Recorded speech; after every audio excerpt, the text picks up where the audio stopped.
वंदे मातरम। आप देख रहे हैं नेटवर्क 10। मैं हूं आपके साथ मनीषा सिंह। आप सभी का स्वागत है सत्ता के दंगल में।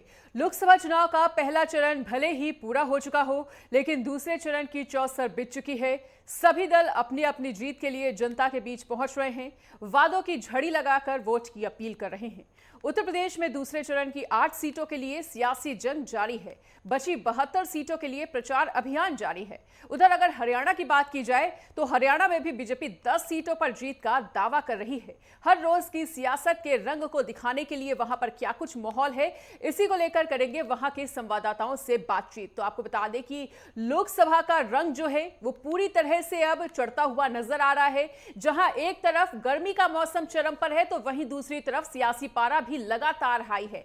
दूसरे चरण के मतदान के लिए तमाम सियासी दलों ने पूरी ताकत झोंक रखी है और ऐसे में जो तमाम सियासी दल हैं वो तमाम वादों की, तमाम दावों की झड़ी लगाकर जनता के बीच पहुंच रहे हैं और वोट अपील कर रहे हैं।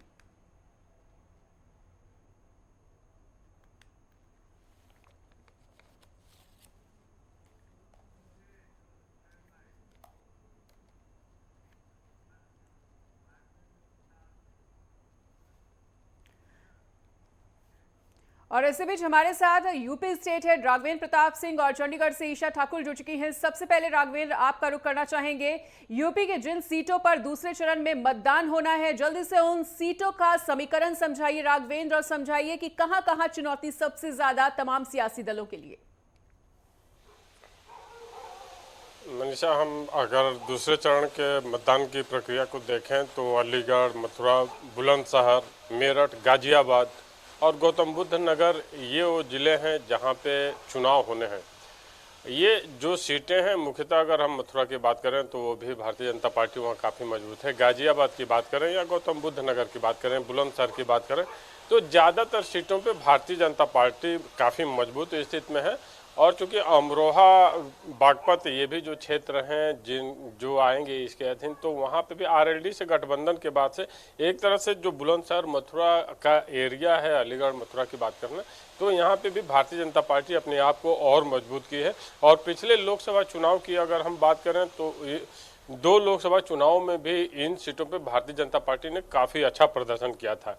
और जिस तरह से चुनावी कैंपेन भारतीय जनता पार्टी द्वारा चलाया जा रहा है इन जिलों में, लगातार जिस तरह के कार्यक्रम नेताओं के लग रहे हैं, और मथुरा वो शहर है जहाँ से भारतीय जनता पार्टी ने अपनी शुरुआत की थी, तो मेरठ से, तो इस समय अगर पूरा सिनेरियो देखा जाए तो भारतीय जनता पार्टी का पलड़ा भारी दिखाई दे रहा है।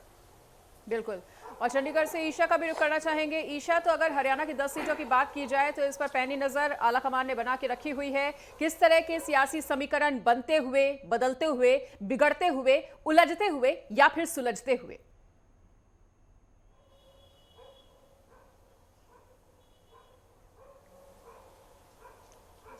यहाँ पर जिस तरीके से अगर हम बात करें, भारतीय जनता पार्टी की अपनी 10 की 10 सीटों पर उम्मीदवारों की घोषणा की जा चुकी है। जेजेपी ने 5 सीटों पर उम्मीदवार यहाँ पर उतारे हैं, लेकिन नजरें यहाँ पर कांग्रेस के ऊपर टिकी हुई है। सलमान खुर्शीद के नेतृत्व में कांग्रेस की तरफ से एक कमेटी का गठन किया गया था, जिनकी तरफ से ये फैसला लिया जाना था कि कौन से लोकसभा क्षेत्र से कौन सा प्रत्याशी होगा, क्योंकि एक मत नहीं बन पाया था। एक तरफ सुरजेवाला और शैलजा गुट था, तो दूसरी तरफ हुड्डा गुट, जिनमें आपसी सहमति नहीं बनी थी। अब अंतिम रिपोर्ट आज मल्लिकार्जुन खड़गे को सौंप दी गई है सलमान खुर्शीद की तरफ से, और ऐसे में अब यही देखना होगा कि कांग्रेस की तरफ से कितनी जल्दी अपने उम्मीदवारों की घोषणा की जाती है। लेकिन अभी तक देखिए, अगर हम बात करें कांग्रेस की 2 सीटों पर जो नाम है अभी भी तय नहीं हो पाए हैं कि किसे एक उम्मीदवार वहां पर घोषित करना है। गुरुग्राम की अगर बात करें, वहां से लगातार भूपेंद्र सिंह हुड्डा ये मांग कर रहे हैं कि वहां से राज बब्बर को टिकट दी जाए, और दूसरी तरफ अगर हम हुड्डा के अलावा सुरजेवाला गुट की बात करें तो वहां पर कुमारी शैलजा और रणदीप सुरजेवाला लगातार मांग कर रहे हैं कि वहां से कैप्टन अजय यादव कोई टिकट दी जाए, जो कि पूर्व में मंत्री भी रह चुके हैं हुड्डा सरकार में। लेकिन दोनों नाम को अब भेजा गया है आलाकमान के पास, जो अंतिम निर्णय लेगा। और दूसरी जो सीट है जिसमें सहमति नहीं बन पाई है, वो है भिवानी महेंद्रगढ़ की। किरण चौधरी चाहती हैं कि उनकी बेटी श्रुति चौधरी को यहां पर चुनाव मैदान में उतारा जाए, लेकिन कांग्रेस जोखिम 2019 की तरह नहीं उठाना चाहती है, क्योंकि 2019 में भी श्रुति चौधरी को उतारा गया था चुनाव मैदान में, लेकिन भारतीय जनता पार्टी के हाथों हार का सामना करना पड़ा था। और ऐसे में यहां पर कांग्रेस खुद चाहती है कि किरण चौधरी यहां पर चुनाव मैदान में उतरे, लेकिन वो लगातार वकालत कर रही हैं अपनी बेटी की। और जो सुरजेवाला हैं, और अगर हम कुमारी शैलजा की बात करें, उनकी तरफ से भी वकालत की जा रही है कि श्रुति चौधरी को ही यहां से टिकट दी जाए, लेकिन हुड्डा गुट यहां पर रावदान सिंह की मांग कर रहा है कि उन्हें टिकट दी जाए। ऐसे में अभी भी जो गुटबाजी अपने चरम पर है, असमंजस की स्थिति है। ऐसे में इन 2 सीटों पर भी आलाकमान फैसला लेता है या नहीं। जो सूची भी जारी होती है, क्या 7 नामों की सूची ही यहाँ पर जारी हो पाती है, ये देखना होगा, क्योंकि एक सीट आम आदमी पार्टी को यहाँ पर सौंपी गई है। लेकिन इन सब के बीच रोहतक की अगर बात करें, रोहतक जिस तरीके से हुड्डा परिवार का गढ़ माना जाता है, 2019 में हार का सामना करना पड़ा था दीपेंद्र हुड्डा को। यहाँ से राज्यसभा सांसद है हरियाणा से, लेकिन 2019 की हार का सबक वो लेते हुए इस बार कहीं ना कहीं भारतीय जनता पार्टी को हार दिखाना चाहते हैं। और यही वजह है कि सबसे पहले अगर चुनावी मैदान में भारतीय जनता पार्टी से भी पहले कोई उतरा है तो वो दीपेंद्र सिंह हुड्डा ही हैं। उनके नाम की घोषणा हालांकि अभी तक कांग्रेस आलाकमान की तरफ से नहीं की गई है, लेकिन जिस तरीके से चुनाव प्रचार उनकी तरफ से किया जा रहा है, तो ये माना जा रहा है कि दीपेंद्र हुड्डा को ही यहाँ पर टिकट दिया जाएगा। और दीपेंद्र हुड्डा भावुक भी होते हुए नजर आए थे जनता के बीच में। तो ऐसे में उस गढ़ में, क्योंकि दीपेंद्र हुड्डा की जो हार 2019 में हुई थी, मात्र 7,500 वोट से अरविंद शर्मा से हारे थे भारतीय जनता पार्टी के उम्मीदवार से, लेकिन बीजेपी ने जो उम्मीदवार उतारे हैं यहाँ पर उन्हें लगता है कि प्रधानमंत्री नरेंद्र मोदी के नाम से ही उनकी नैया पार हो सकती है। इसलिए यही वजह है कि केंद्र की नीतियों को आगे पहुंचाने का काम यहाँ पर किया जा रहा है। लेकिन भारतीय जनता पार्टी पर एक दबाव यहाँ पर जरूर है। 2019 में जिस तरीके की 10 की 10 सीटें जीती थी, वो भी इस बार 10 की 10 जीती जाए, ताकि जो एनडीए 400 पार का नारा प्रधानमंत्री नरेंद्र मोदी ने दिया है उसे सफल बनाया जाए। और दबाव इस बात का भी है क्योंकि अक्टूबर में प्रस्तावित है विधानसभा चुनाव। अगर यहाँ पर बीजेपी कुछ सीटें हार जाती है तो उसका सीधा असर विधानसभा चुनाव में भी देखने को मिलेगा। जी ठीक है। और एक बार फिर से राघवेंद्र के पास लौटते हुए, राघवेंद्र, अगर आम और ढोलक के लिए मशहूर अमरोहा सीट की बात कर ली जाए तो देखा जाता है कि ये सीट किसी भी दल का गढ़ नहीं रही है। यहाँ पर हर दल को इक्वली मौका दिया गया है, लेकिन इस बार क्या लगता है कि 24 की जंग में जनता किस पर भरोसा जताने वाली है? बेशक अमरोहा ऐसा क्षेत्र रहा है जहां से जब भी चुनाव हुए हैं तो जनता ने वहां पे कभी लगातार कंटिन्यू ऐसे किसी पार्टी को जनादेश नहीं दिया कि पार्टी का ये कहा जाए कि परंपरागत सीट है। इतना जरूर है कि अमरोहा की जनता जिस तरह से निर्णय लेती है, वहां के लोगों का जो लोकल नागरिक है उनसे बातचीत में जो बातें सामने आ रही हैं, वो सरकार की जो नीतियां हैं, प्रमुखतः अगर हम राशन की बात कर लें या फिर अन्य जो स्कीम चलाई गई है, उसका जो फायदा वहां की जनता को मिला है, उससे भारतीय जनता पार्टी का कुछ पलड़ा भारी दिखाई दे रहा है। हाँ, थोड़ी बहुत नाराजगी अमरोहा की हम बात करें या गाजियाबाद की बात करें या गौतम बुद्ध नगर की बात करें तो एक राजपूतों की नाराजगी जनरल बीके सिंह का टिकट कटने के बाद से थोड़ा देखने को मिली है।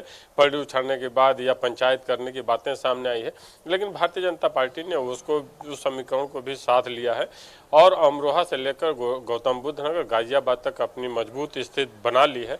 और भारतीय जनता पार्टी इस बार अपनी जीत को लेकर अमरोहा में भी आश्वस्त दिखाई दे रही है। बिल्कुल ईशा, अगर करनाल सीट की आपसे बात की जाए, वहां के सियासी समीकरणों को जानने की कोशिश की जाए, तो यहां पर कौन किस पर भारी पड़ता हुआ नजर आ रहा है? 24 की जंग में कौन किसके संग नजर आ रहा है?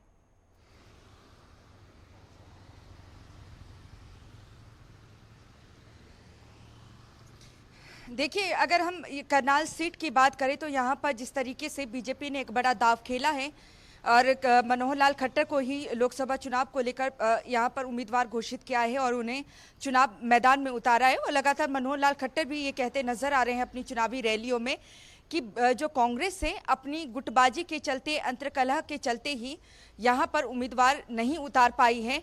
और ऐसे में वो जब वोट भी मांग रहे हैं जनता के बीच में जाकर, तो यही उनका कहना है कि जो कांग्रेस है वो अंतर्कलह में इस वक्त डूबी हुई है। भारतीय जनता पार्टी को आप वोट दीजिए ताकि हरियाणा का विकास हो सके। और ऐसे में अगर हम करनाल सीट की बात करें तो करनाल सीट पर नजरें इसीलिए भी टिकी हैं क्योंकि मनोहर लाल खट्टर जब वहां से विधायक भी चुने गए और उसके बाद मुख्यमंत्री बने तो अब करनाल को एक तरीके से सीएम सिटी के नाम से भी जाना जाता है।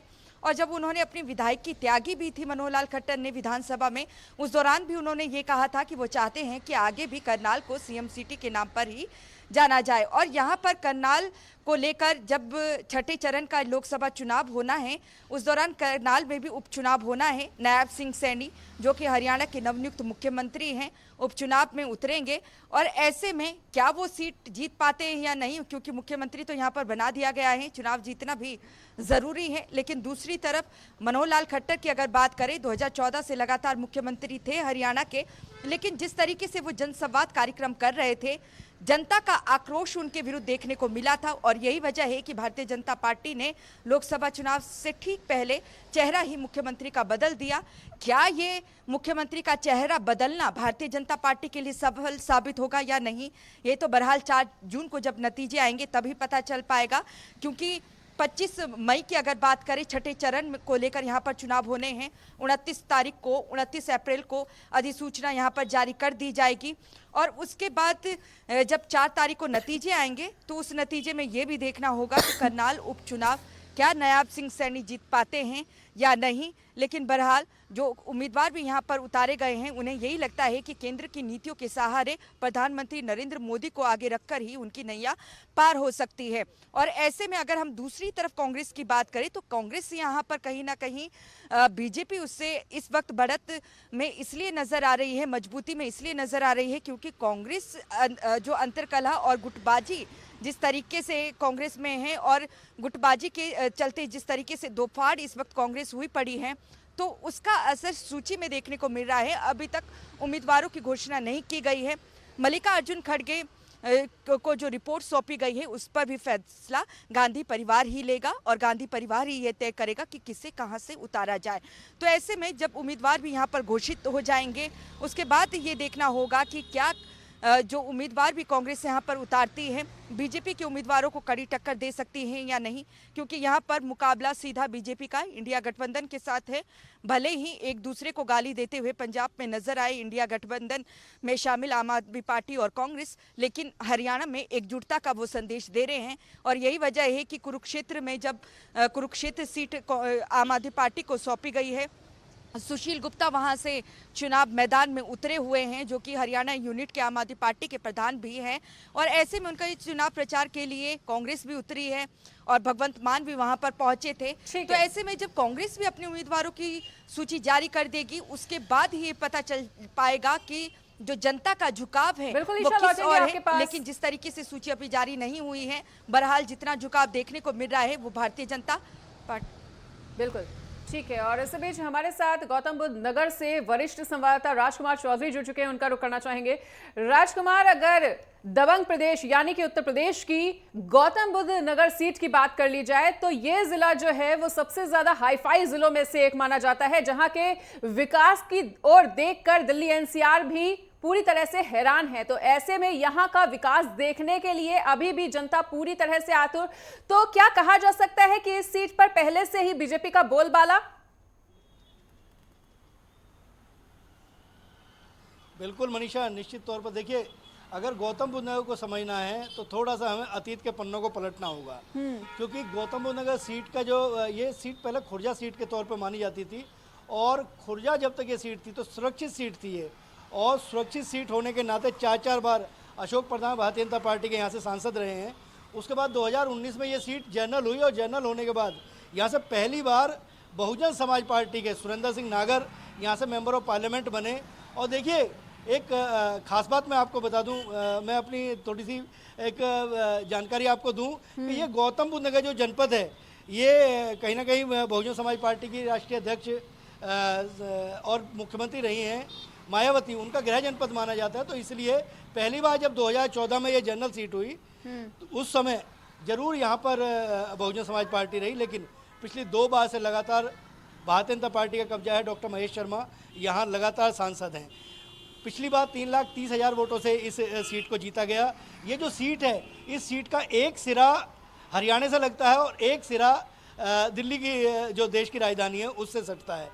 प्रधानमंत्री नरेंद्र मोदी के ड्रीम प्रोजेक्ट, उत्तर प्रदेश के मुख्यमंत्री योगी आदित्यनाथ के ड्रीम प्रोजेक्ट, फिल्म सिटी की बात कर लें, जेवर के आसपास का जो इलाका है जहाँ पे मैं खड़ा हूँ इस समय, ये क्योंकि नोएडा है और नोएडा को एक तरीके से शो विंडो माना जाता है उत्तर प्रदेश की, और उत्तर प्रदेश की आर्थिक राजधानी के तौर पर ये क्षेत्र जो है ये डेवलप हो रहा, बहुत तेज़ी से विकास हुए। ऐसा नहीं है कि विकास यहाँ कोई नई बात है, क्योंकि जब बहुजन समाज पार्टी की सरकार थी और मायावती यहाँ मुख्यमंत्री थी तो उनके ऊपर भी काफ़ी प्रेशर था, उन्होंने काफ़ी डेवलपमेंट यहाँ किया। और नोएडा, क्योंकि जब नोएडा की स्थापना हुई तो ऑटोनोमस बॉडी के तहत रहा है, अपने आप में नोएडा, ग्रेटर नोएडा और यमुना विकास प्राधिकरण जो है वो उत्तर प्रदेश सरकार को जितना पूरा रेवेन्यू पूरे प्रदेश से मिलता है, ये तीनों प्राधिकरण उतना रेवेन्यू दे देते हैं। और यहाँ ज़मीन जो है जो लाखों रुपए मीटर में ज़मीन पहुँच गई है। उसके अलावा क्योंकि भारतीय जनता पार्टी के लगातार यहाँ पे कब्जा है, यहाँ के जो सांसद हैं उन सांसद का सीधा मानना है कि जो 3,30,000 की जो लीड थी वो चाहते हैं कि वो लीड थोड़ी सी बढ़ जाए। वो लीड जो है चाहे भले ही 50,000 वोट ज़्यादा हो, लेकिन ज़्यादा होनी चाहिए। इस बार गठबंधन के जो प्रत्याशी हैं वो भी एक डॉक्टर आए हैं, पहले कांग्रेस से ताल्लुकात उनका रहा है, जिलाध्यक्ष रहे हैं महेंद्र सिंह नागर, गुर्जर कम्युनिटी से, क्योंकि गुर्जर बाहुल्य क्षेत्र माना गया है। और उसके अलावा बहुजन समाज पार्टी की यदि बात करें तो राजेंद्र सिंह सोलंकी एक बहुत पुराना और चर्चित नाम, संजय गांधी की टीम के मेंबर माने जाते थे, 1988 में एमएलए रहे हैं वो, उनको दांव पे लगाया है। तो चुनाव जो है वो बहुत रोचक है, मतलब चुनाव को आसान नहीं कह सकते क्योंकि अंतिम समय तक क्या हो जाए, लेकिन भारतीय जनता पार्टी के जो कार्यकर्ता हैं वो कहीं ना कहीं आशान्वित हैं। हम लोग जेवर के इलाके में गए, हम लोग दादरी के इलाके से जस्ट अभी आ रहे हैं, जब मैं आपको नोएडा में खड़े होकर आपको आपके सवालों के जवाब देने का प्रयास कर रहा हूँ, तो एक तरफा चीज़ें हैं। लोग कह रहे हैं कि वोट जो है वो मोदी और योगी को जा रही है, स्थानीय जनप्रतिनिधियों से जरूर नाराज दिखते हैं, क्योंकि राजनाथ सिंह जो देश के रक्षा मंत्री हैं उनके बेटे यहाँ से एमएलए हैं। हाई प्रोफाइल चीज़ें हो जाती हैं, क्योंकि जब बड़े बाप का बेटा एमएलए हो जाता है, चीज़ें हो जाती हैं तमाम, तो आम आदमी चाहता है कि उसका जनप्रतिनिधि जो उसका विधायक है वो हमेशा उसके टच में रहना चाहिए। डॉक्टर महेश शर्मा एक बिल्कुल पूरे तरीके से एक समर्पित भारतीय जनता पार्टी के कार्यकर्ता के तौर पर रहे वो, और पार्टी को बैकफुट पे भी कहीं ना कहीं सपोर्ट करते हुए दिखे। तो एक चैलेंजिंग जरूर स्थिति है, लेकिन इसमें कोई दो राय नहीं कि यहाँ भारतीय जनता पार्टी जो है कहीं ना कहीं बढ़त बनाए हुए है। और पश्चिम उत्तर प्रदेश की यदि बात कर लें तो 8 सीटों पर चुनाव होना है, क्योंकि राष्ट्रीय लोकदल की बात कर लें, राष्ट्रीय लोकदल अब पिछली बार साथ नहीं था। बागपत के अलावा अमरोहा, गाजियाबाद बिल्कुल लगी हुई सीट है। गाजियाबाद उत्तर प्रदेश की उन सीटों में, उत्तर प्रदेश बल्कि देश की उन संसदीय क्षेत्रों में रहे हैं कि जो टॉप 3rd मतलब 2nd पोजीशन में लीड रही। आप देखिए कि मतलब 5,80,000 वोटों के मार्जिन से जो सीट जीती गई हो, लेकिन थोड़ा सा असमंजस होता है जब टिकट कटता है तो नए लोग आते हैं तो थोड़ी सी दिक्कतें होती हैं, गुटबाजी कहीं ना कहीं सतह पर दिखती है। लेकिन ये भारतीय जनता पार्टी है, उत्तर प्रदेश के मुख्यमंत्री योगी आदित्यनाथ 4-4, 5-5 कार्यक्रम एक संसदीय क्षेत्र में कर रहे हैं, तो निश्चित तौर पर रणनीति जो है वो भाजपा की बहुत मजबूत है। और आने वाला समय जो 26 तारीख को यहाँ चुनाव होने हैं, मतदान यहाँ भी होगा, उसके लिए पूरी तरीके से तैयारियाँ माकूल हो गई हैं। बिल्कुल लौटेंगे राजकुमार आपके पास एक बार फिर से। राघवेंद्र आपका रुख करते हुए, राघवेंद्र अगर धर्म नगरी मथुरा की बात कर ली जाए तो मथुरा वासियों को अयोध्या के विकास के बाद, श्री राम लला के आने के बाद काफी ज्यादा उम्मीद हो गई है, काफी ज्यादा उम्मीदें जग गई हैं बीजेपी से। तो कहा जा सकता है कि यहां पर हेमा मालिनी का पलड़ा बहुत ज्यादा भारी नजर आ रहा है और सियासी दलों की अपेक्षा।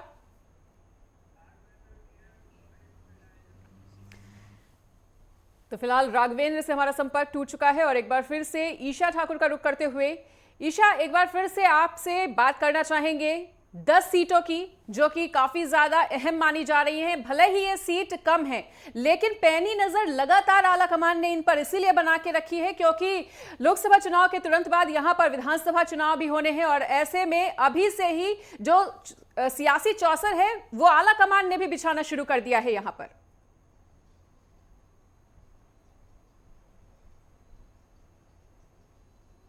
बिल्कुल, देखिए जिस तरीके से पहले चरण के मतदान संपन्न हो चुके हैं और दूसरे चरण के जब मतदान 26 अप्रैल को होंगे उसके बाद जो आला कमान है पूरी तरीके से सक्रिय हो जाएगा हरियाणा में। और यहाँ पर जो कुछ दिनों में ही स्टार प्रचारकों की सूची भी जारी हो जाएगी और ताबड़तोड़ रैलियाँ जो है हरियाणा में देखने को मिलेगी, क्योंकि बीजेपी को भी पता है कि 2014 से सत्ता में जब वो काबिज हुए, 2019 में भी 75 पार का नारा विधानसभा चुनाव में दिया था, लेकिन नहीं कर पाए। जेजेपी का यहाँ पर सहारा लेना पड़ा।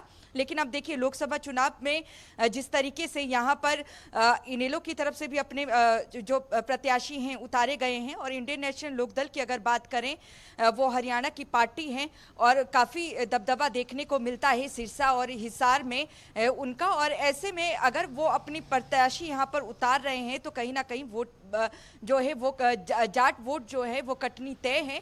और दूसरी तरफ अगर हम जेजेपी की बात करें, अब दुष्यंत चौटाला भी भारतीय जनता पार्टी के खिलाफ कहते हुए नजर आ रहे हैं, क्योंकि उन्हें पता है लोकसभा के बाद विधानसभा चुनाव होने हैं। अगर अच्छा प्रदर्शन करना है, सीटें ज़्यादा लेनी है, तो अभी से बीजेपी पर प्रहार करना ज़रूरी हो जाएगा। और उनका कहना है कि बीजेपी के बहकावे में वो आ गए थे, इसी वजह से उन्होंने गठबंधन किया था 2019 में। ठीक है ईशा, ये कितना असर करता है जनता बिल्कुल पर, ईशा लौटेंगे आपके पास, बिल्कुल ईशा लौटेंगे। और एक बार फिर से हमारे साथ हमारे UP state head Raghavendra Pratap Singh जुड़ चुके हैं। तो राघवेंद्र, जैसा कि हमने आपसे जानने का ये प्रयास किया था कि अगर अयोध्या के विकास के बाद और श्री रामलला के आने के बाद अगर धर्मनगरी मथुरा की सीट की बात की जाए तो यहाँ पर और सियासी दलों की अपेक्षा हेमा मालिनी का पलड़ा जो है वो काफी ज्यादा भारी इसीलिए नजर आ रहा है क्योंकि मथुरा वासियों को अब बीजेपी से उम्मीदें काफी ज्यादा बढ़ चुकी हैं।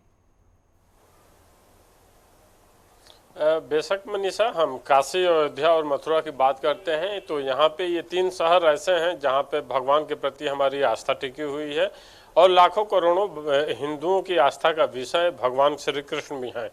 और मुख्यमंत्री योगी आदित्यनाथ अपने संबोधन में मथुरा में कहते हुए भी देखे गए कि अयोध्या में प्रभु श्री राम का मंदिर बन गया है और शंकर जी का वाराणसी में काशी विश्वनाथ धाम बन गया है, तो कृष्ण जी कहाँ बहुत ज़्यादा इंतजार करने वाले हैं।